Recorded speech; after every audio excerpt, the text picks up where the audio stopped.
Morning. आज हम हिंदी व्याकरण से संबंधित विषयों पर चर्चा करेंगे।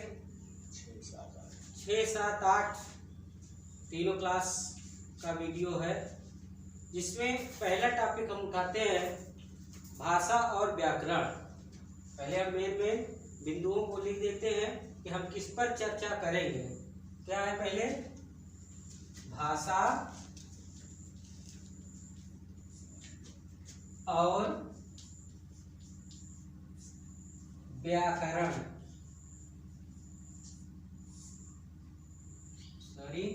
व्याकरण और भाषा के अब अंतर्गत क्या क्या है? भाषा के रूपों को हम पढ़ेंगे।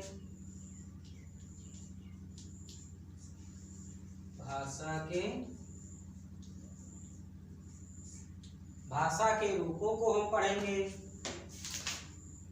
और भाषा के दोनों पक्षों में अंतर, भाषा के दोनों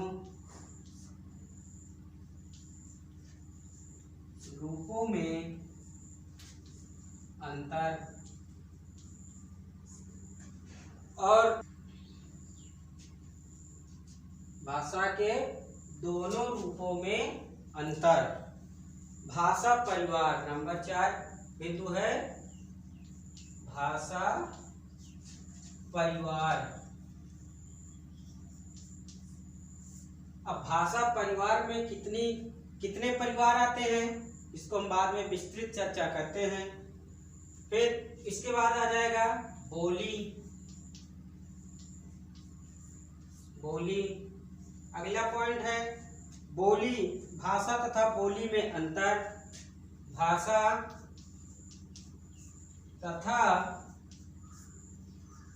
बोली में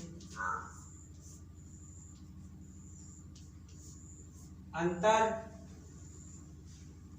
एक पॉइंट है अगला लिपि। हम कौन सी लिपि का प्रयोग करते हैं। 8वां और लास्ट है व्याकरण।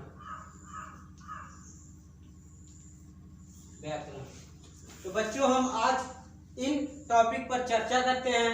भाषा और व्याकरण क्या है, भाषा के रूप कितने हैं, क्या हैं, भाषा दोनों रूपों में अंतर, भाषा परिवार, बोली, भाषा तथा बोली में अंतर, लिपि और व्याकरण।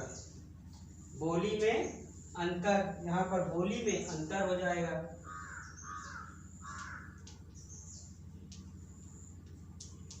अंतर। आज हम इतने बिंदुओं पर चर्चा करते हैं।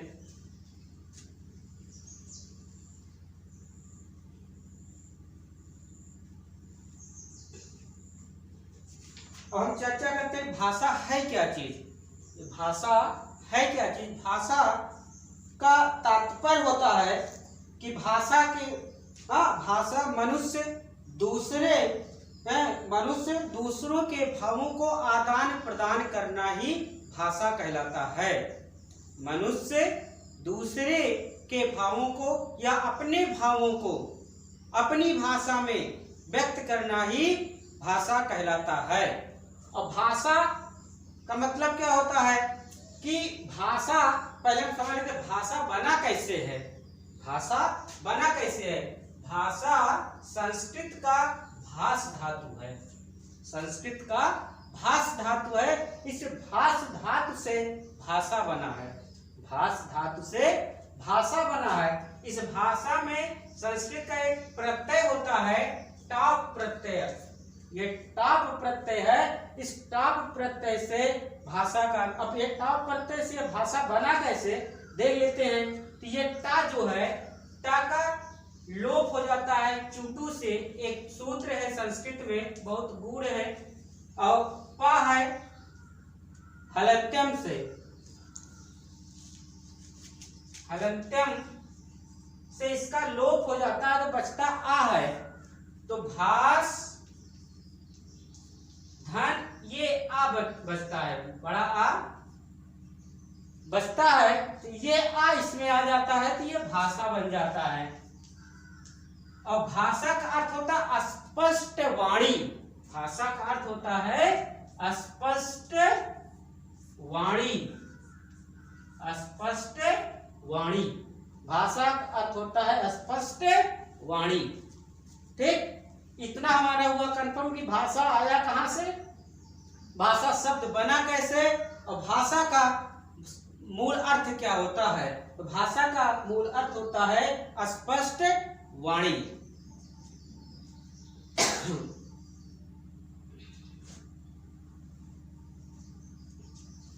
आगे चलते हैं। अब हम भाषा की परिभाषा पॉइंट डालेंगे। भाषा की परिभाषा। भाषा की परिभाषा क्या होता है। भाषा की परिभाषा वो होती, भाषा वह साधन है, भाषा वह साधन है जिसके द्वारा मनुष्य अपने भावों और विचारों को, जिसके द्वारा मनुष्य अपने मन के भावों तथा विचारों को बोलकर या लिखकर व्यक्त करता है। भाषा वह साधन है जिसके द्वारा मनुष्य अपने मन के भावों को और विचारों को पढ़कर या लिखकर या बोलकर प्रकट करता है, वह भाषा कहलाता है। लिख देते हैं कि भाषा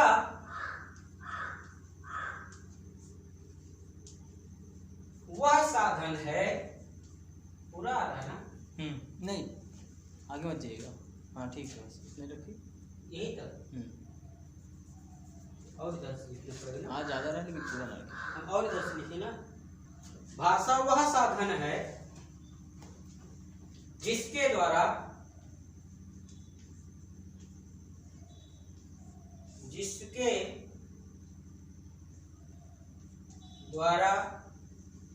मनुष्य अपने मन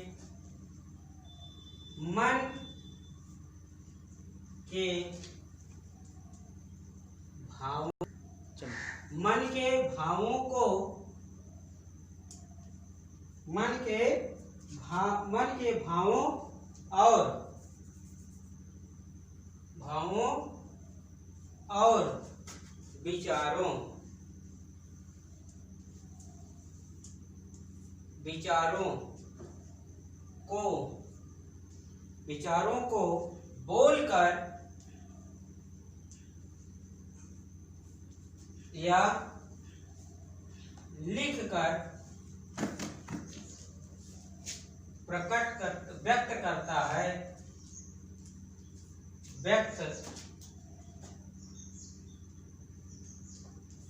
करता है, भाषा कहलाता है।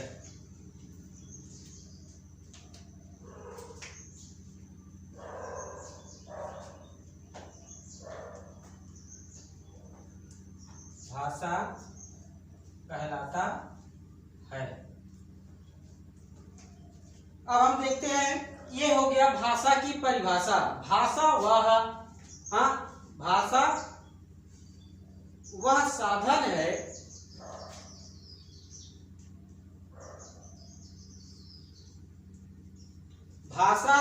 वह साधन है जिसके द्वारा मनुष्य अपने मन के भावों और विचारों को बोलकर या लिखकर व्यक्त करता है, भाषा कहलाता है।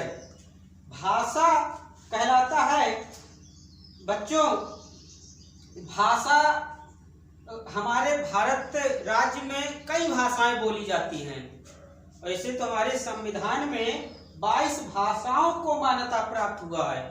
भारतीय संविधान में 22 भाषाओं को मान्यता दी गई है, जैसे हिंदी, असमिया, बंगाली, गुजराती, बोडो, डोगरी, कन्नड़, कश्मीरी, कोंकणो, पंजाबी, उर्दू, मैथिली, मलयालम, मणिपुरी, हाँ, नेपाली, उड़िया, संस्कृत, तमिल, तेलुगु, संथाली और सिंधी, इन 22 भाषाओं को मान्यता हमारे भारतीय संविधान में दिया गया है।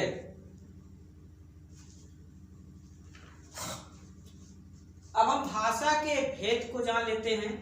पॉइंट था हमारा अगला बिंदु कि भाषा के भेद। भाषा के कितने भेद होते हैं? तो भाषा के 2 भेद होते हैं। भाषा के 2 भेद होते हैं। भाषा के 2 भेद होते हैं, लिखित भाषा और मौखिक भाषा। लिखित भाषा और मौखिक भाषा, भाषा के 2 भेद। भाषा के भेद कितने होते हैं? 2। मौखिक भाषा, मौखिक भाषा और लिखित भाषा।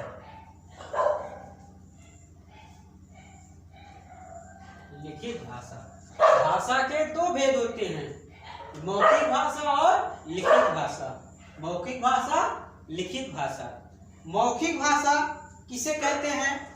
कि मुख से बोल करके जो विचारों को प्रकट किया जाता है, मुख से बोल करके विचारों को जो प्रकट किया जाता है उसे हम मौखिक भाषा कहते हैं। विचारों को मुख से बोलकर विचार प्रकट किए जाते हैं, भाषा का बोलचाल का रूप होता है, ये हम मौखिक भाषा कहते हैं। जो अपने विचारों मुख से बोल करके अपने विचारों को जो हम प्रकट करते हैं वो मौखिक भाषा होता है। और लिखित भाषा क्या होती है? कि मौखिक भाषा को लिखित भाषा, हाँ, मौखिक भाषा को जब लिख करके प्रकट किया जाता है तो वो लिखित भाषा होता है। मौखिक भाषा को लिख करके जब हम प्रकट करते हैं वो लिखित भाषा कहलाता है।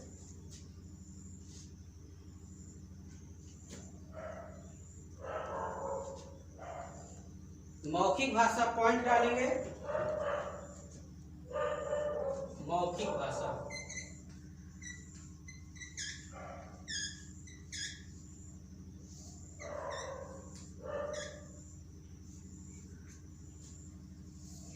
मौखिक भाषा है मुख से बोलकर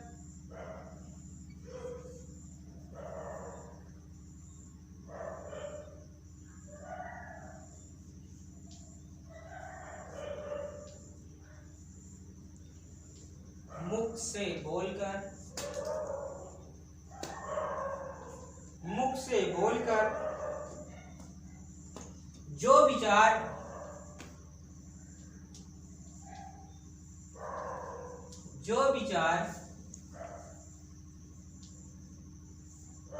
प्रकट, मुख से बोलकर जो विचार प्रकट किए जाते हैं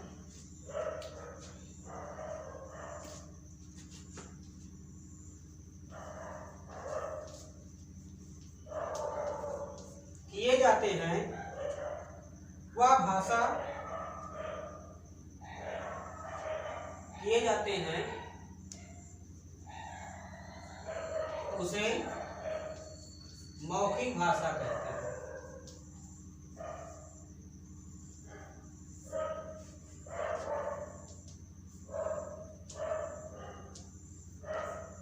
अब लिखित भाषा पॉइंट डालिए। लिखित भाषा, लिखित भाषा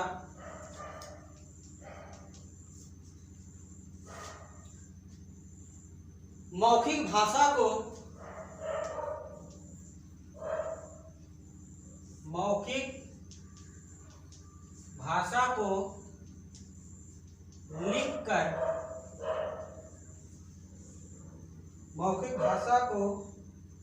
लिखकर प्रकट किया जाता है।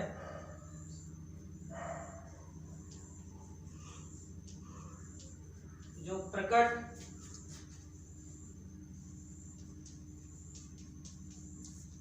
किया जाता है उसे लिखित भाषा कहते हैं।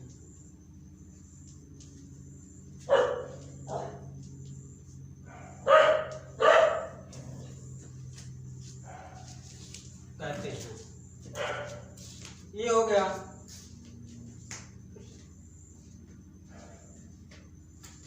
मौखिक भाषा किसे कहते हैं? मुख से बोलकर जो विचार प्रकट किए जाते हैं उसे मौखिक भाषा कहते हैं। लिखित भाषा है, मौखिक भाषा को लिखकर जो प्रकट किया जाता है उसे लिखित भाषा कहते हैं।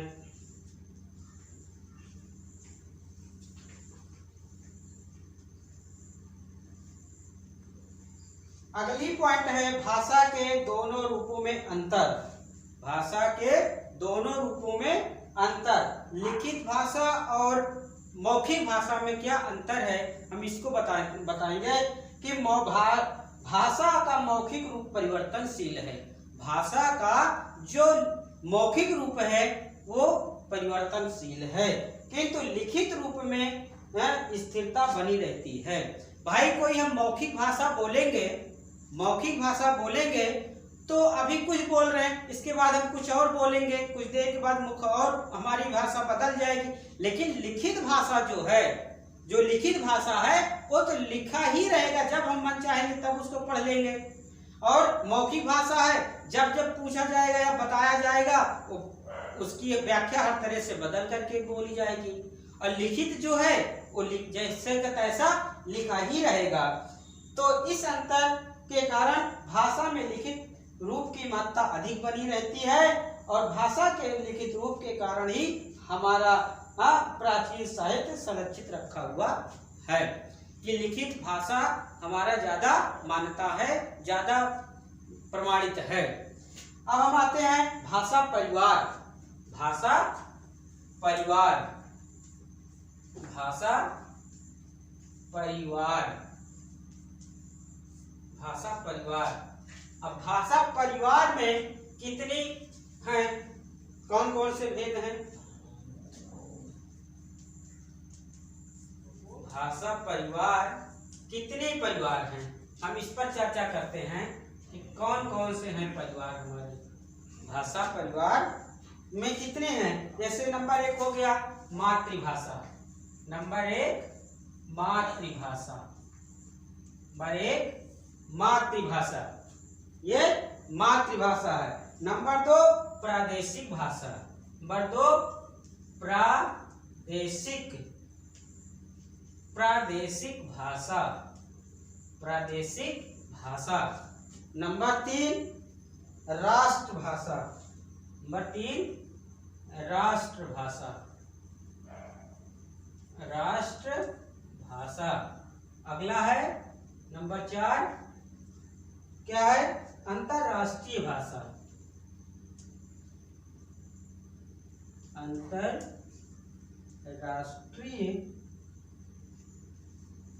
अंतरराष्ट्रीय भाषा। ये मातृभाषा, प्रादेशिक भाषा, राष्ट्रभाषा, अंतरराष्ट्रीय भाषा। ये भाषा परिवार के ये 4 अंग हैं। मातृभाषा, प्रादेशिक भाषा, राष्ट्रभाषा, अंतरराष्ट्रीय भाषा। अब ये मातृभाषा क्या है ऐसे ही बता दे रहे हैं, आप लोग लिखेंगे बुक में, मैं बता दे रहा हूँ आपके बुक में है, आप अपने मन से इसको लिखेंगे। अब ये आप समझ लीजिए हमारा ये होमवर्क है, मातृभाषा लिखना है कि जब कोई शिशु किसी परिवार में जन्म लेता है, जब कोई शिशु माने बच्चा, शिशु माने बच्चा, जब कोई शिशु परिवार में जन्म लेता है तो अपने परिजनों से जिस भाषा में, अपने परिजनों से जिस भाषा या जिस बोली में वो बात करता है वो स्वाभाविक रूप से सीखता है, उसी को वह स्वाभाविक रूप से सीखता है। तो इस भाषा को हम मातृभाषा कहते हैं। बच्चा जब जन्म लेता है तो अपने परिवार के लोगों से, अपने घर वालों से, अपने भाई बहन से, दादा दादी से, चाचा चाची से जिस स्वाभाविक भाषा या बोली में को सीखता है वो मातृभाषा कहलाती है। मातृभाषा समझ गए अच्छे से। अब आ जाते हैं प्रादेशिक भाषा कि किसी प्रदेश में बोली जाने वाली, किसी प्रदेश में बोली जाने वाली प्रादेशिक भाषा कहलाती है। किसी प्रदेश में बोली जाने वाली भाषा प्रादेशिक भाषा कहलाती है। किसी प्रदेश में बोली जाने वाली भाषा प्रादेशिक भाषा कहलाती है। जैसे प्रादेशिक प्रदेश मतलब प्रदेश, किस प्रदेश किस राज्य से संबंधित है कि प्रादेशिक मतलब उत्तर प्रदेश, मध्य प्रदेश हो गया, महाराष्ट्र हो गया, गुजरात हो गया, छत्तीसगढ़ हो गया, बिहार हो गया, ये सब हमारी प्रादेशिक भाषा के अंतर्गत आती हैं। पंजाबी हो गया, गुजराती हो गया, मराठी, बंगला, केरला, मलयालम, ये सब हमारे प्रादेशिक भाषा के अंतर्गत आते हैं।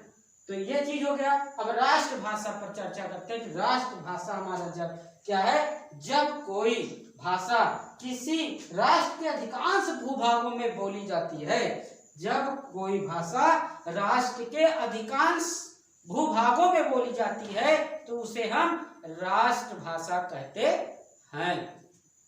अधिकांश भूभाग मतलब ज्यादा, जिसकी मात्रा बोलने की, जैसे हिंदी है, हिंदी अधिकांश जगहों पर बोली जाती है। हिंदी अधिकांश जगहों में बोली जाती है। ये राष्ट्रभाषा हिंदी हमारी राष्ट्रभाषा। भारत की क्या, भारत एक राष्ट्र है, तो राष्ट्र जो है कि भारतवर्ष की क्या भाषा हिंदी है। तो हिंदी तो अधिकांश भूभाग में बोली जाती है, तो क्या हुआ है, हमारा राष्ट्रभाषा क्या है, हिंदी है। अधिकांश भूभागों में बोली जाने वाली भाषा को और राष्ट्रभाषा कहा जाता है। अब आ जाते हैं अंतरराष्ट्रीय भाषा। जब कोई भाषा विश्व के अनेक राष्ट्रों द्वारा अपना ली जाती है, जब कोई भाषा विश्व के अनेक राष्ट्रों द्वारा अपना ली जाती है तो वो अंतरराष्ट्रीय भाषा का स्थान पा लेती है। जब कोई भाषा अनेक राष्ट्रों द्वारा अपना ली जाती है, बोलने लगते हैं, तो उसको हम अंतरराष्ट्रीय भाषा कहते हैं। हाँ, जैसे अंग्रेजी अंतरराष्ट्रीय भाषा है।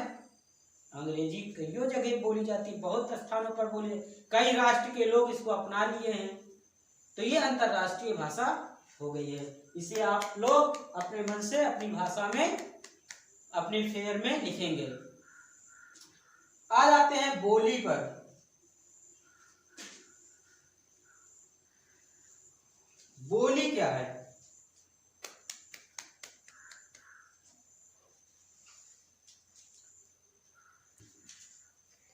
बोलिए।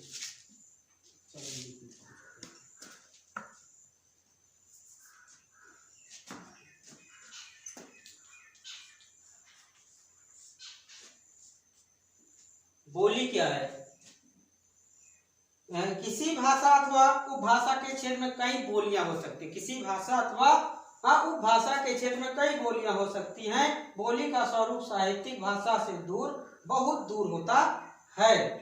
प्रयोग क्षेत्र उपभाषा में अधिक, प्रयोग क्षेत्र उपभाषा में प्रयोग मौखिक होता है। जैसे गढ़वाली, छत्तीसगढ़ी आदि गिनती में आती हैं। इनके प्रयोग दूसरे राज्यों, क्षेत्रों, भाषा के क्षेत्रों में भाषाभाषी लोगों के साथ विचारों को आदान प्रदान करने में इसका प्रयोग, बोली का प्रयोग होता है। अब बोली में अंतर कहा जाते हैं। भाषा तथा बोली में अंतर थोड़ा बता देते हैं। भाषा तथा बोली में अंतर। भाषा तथा बोली में निम्नलिखित अंतर हैं। नंबर एक क्या है कि बोली किसी भाषा का ही अंग है। नंबर एक, बोली जो है, बोली किसी भाषा का ही अंग है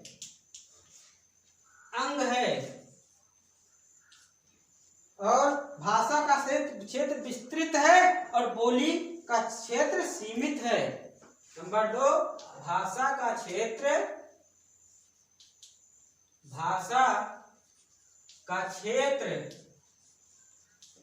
विस्तृत है।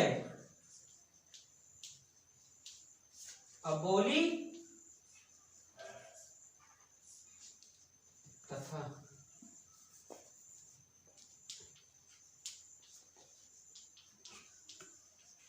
बोली का क्षेत्र सीमित है।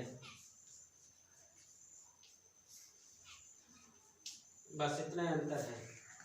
अब लिपि आ जाते हैं। लिपि क्या है?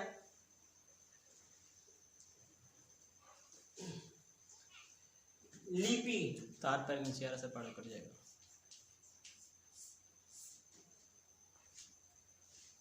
लिपि क्या है? भाषा की ध्वनि को जिन लेखन चिन्हों द्वारा प्रकट किया जाता है लिपि कहते हैं।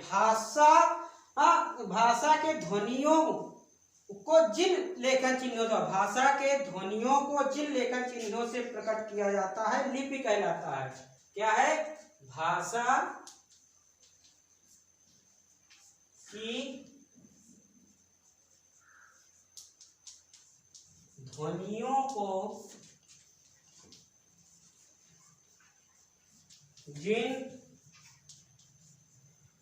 लेखन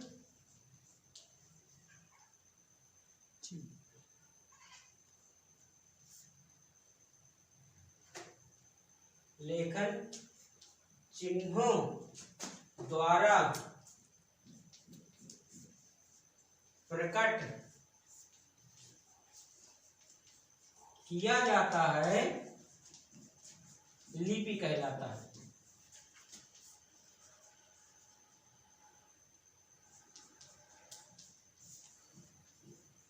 लिपि कहलाता है। अब हमारी लिपि क्या है? देवनागरी लिपि। हमारी लिपि देवनागरी लिपि है। जैसे संस्कृत हो गया, हिंदी हो गया और मराठी की लिपि देवनागरी लिपि है। और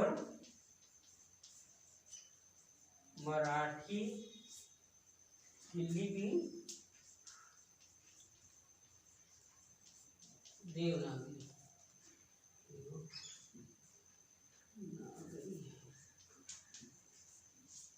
देवनागरी है। संस्कृत, हिंदी और मराठी की लिपि देवनागरी है। ये हो गया।